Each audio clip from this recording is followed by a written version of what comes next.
أعوذ بالله من الشيطان الرجيم بسم الله الرحمن الرحيم الحمد لله رب العالمين والصلاة والسلام على أشرف المخلوقين وعلى آله وصحبه أجمعين أما بعد പ്രിയമുള്ള സഹോദര സഹോദരിമാരെ, കണ്ണേറ് ബാധിച്ചാൽ അത് ബാത്തിലാക്കാൻ ചെറിയൊരു മന്ത്രം കൊണ്ട് നമുക്ക് സാധിക്കുന്നതാണ്.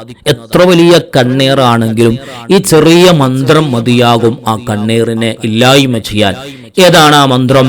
ബഹുമാനപ്പെട്ട ജിബ്രീൽ അലൈഹിസ്സലാം നബി സല്ലല്ലാഹു അലൈഹി വസല്ലം തങ്ങൾക്ക് ഒരു വേദന അനുഭവപ്പെട്ടപ്പോൾ ബഹുമാനപ്പെട്ട ജിബ്രീൽ അലൈഹിസ്സലാം മന്ത്രിച്ചതായ ഒരു മന്ത്രമുണ്ട്.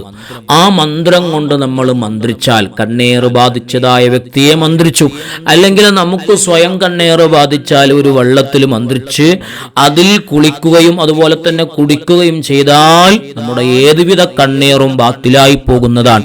ഏതാണ് ആ മന്ത്രം? ബഹുമാനപ്പെട്ട ജിബ്രീൽ അലൈഹിസ്സലാം മന്ത്രിച്ച മന്ത്രം ബിസ്മില്ലാഹി അർഖീക മിൻ കുല്ലി ഷൈഇൻ യുദീക മിൻ ശർരി കുല്ലി നഫ്സിൻ ഔ ഐനി ഹാസിദിൻ അല്ലാഹു യശ്ഫീക ബിസ്മില്ലാഹി അർഖീക ബിസ്മില്ലാഹി അർഖീക മിൻ കുല്ലി ഷൈഇൻ യുദീക മിൻ ശർരി കുല്ലി നഫ്സിൻ ഔ ഐനി ഹാസിദിൻ അല്ലാഹു യശ്ഫീക ബിസ്മില്ലാഹി അർഖീക.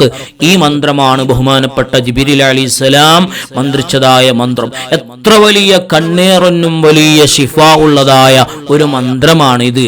അതുപോലെ തന്നെ സൂറത്തുൽ ഖലമിലെ 51-ാമത്തെ ആയത്ത് വയകാദുല്ലദീന കഫറൂ ലയുസ്ലിഖൂനക ബിഅബ്സ്വാരിഹിം ലമ്മാ സമിഉ ദിക്റ വയഖൂലൂന ഇന്നഹു ലമജ്നൂൻ. ഈ ആയത്തും കണ്ണേറിന് വലിയ ഫലപ്രദമാണെന്ന് ബഹുമാനപ്പെട്ട മഹത്തുക്കളായ പണ്ഡിതന്മാർ നമ്മോട് പഠിപ്പിക്കുകയാണ്. അപ്പോൾ ഈ രണ്ട് മന്ത്രങ്ങൾ തന്നെ ധാരാളം മതിയാകും. മന്ത്രിക്കുമ്പോൾ ഒറ്റത്തവണകളായി, അതായത് 7 തവണയോ 11, 21 പ്രാവശ്യം ഒറ്റത്തവണകളായി കണ്ണേറ് ബാധിച്ചതായ വ്യക്തിക്ക് നമ്മൾ മന്ത്രിച്ചൊതുക.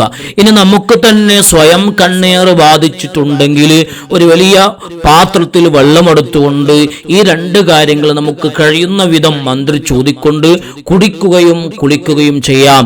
ഇങ്ങനെ ചെയ്താൽ എത്ര വലിയ കണ്ണേറാണെങ്കിലും ഈ വലിയ മന്ത്രത്തിന്റെ ബറക്കത്ത് കൊണ്ട് തന്നെ നമുക്ക് നീങ്ങിപ്പോകുന്നതാണ്, ബാത്തിലായി പോകുന്നതാണ് എന്ന് ഓർമ്മപ്പെടുത്തുകയാണ്. ഇൻഷാ അല്ലാഹ് കണ്ണേറ് ബാധിച്ച ആരെങ്കിലും ഉണ്ടെങ്കിൽ ഇൻഷാ അല്ലാഹ് നിങ്ങൾ ചെയ്തു നോക്കുക. വലിയ ഫലം കിട്ടുന്നതായ ഒരു മന്ത്രമാണെന്ന് ഓർമ്മപ്പെടുത്തുന്നു. അല്ലാഹു സുബ്ഹാനഹു തആല എല്ലാവിധ കണ്ണേറുകളിൽ നിന്നും അല്ലാഹു നമ്മളെ കാത്തു രക്ഷിക്കട്ടെ. ആമീൻ യാ റബ്ബൽ ആലമീൻ.